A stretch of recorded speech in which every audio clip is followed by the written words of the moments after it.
Okay, Year 9s, we're going on plotting and interpreting graphs in this, where we look at real world examples of graphs.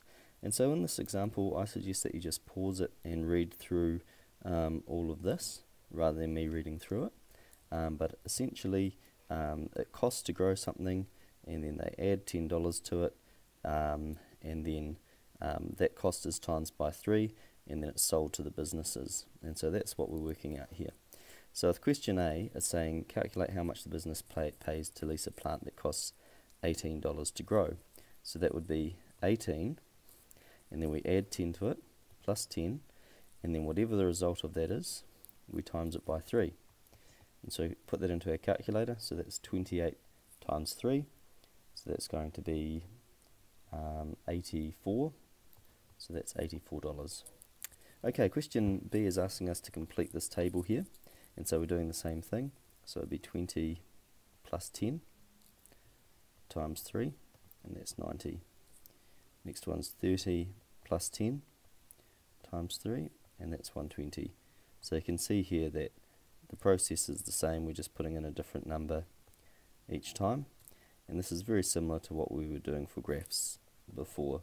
We write in the rule, and then we calculate what the rule is for each thing. So those are our results. Okay, so question C is asking us to draw the graph to show the relationship. So they're just asking us to put this information onto a graph like this. And so I've prepared it already, where the axis down the bottom is the cost to grow, and then the other axis is the amount paid by the business. So amount paid. Okay, and so once again we're just going to plot points. So this first one will be 1060, and then 2090, 30 120, 40 150, 50 180, and 60 120. So plot each of those points. Here's our first one, 2090, 30 120, 40, 50, and 60. Okay, now this time we're going to put in a line, but we're going to simply start it from the y-axis and go up like that, and put an arrow on just this end to show that it can be more than that as well. And so that's our answer to question C. Okay.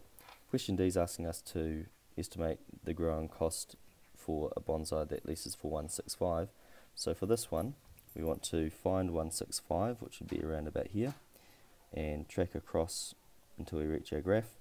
And once we reach our graph, track down to see what it would be, and it looks like it's going to be halfway between 40 and 50, so that would be 45. So answer to that question is $45. And finally, use algebra to write a rule for this. And so if we were going to write a rule, it would have to be y equals, and we'd need a y-intercept, which is 30, so write plus 30, and then we need a gradient, so it's rise over run, so it goes up 30 and across 10, and so that's going to simplify to 3 over 1, so we could write 3x plus 30, and that would be our rule for this graph. Okay, so have a go at exercise 18.03 and see how you get on.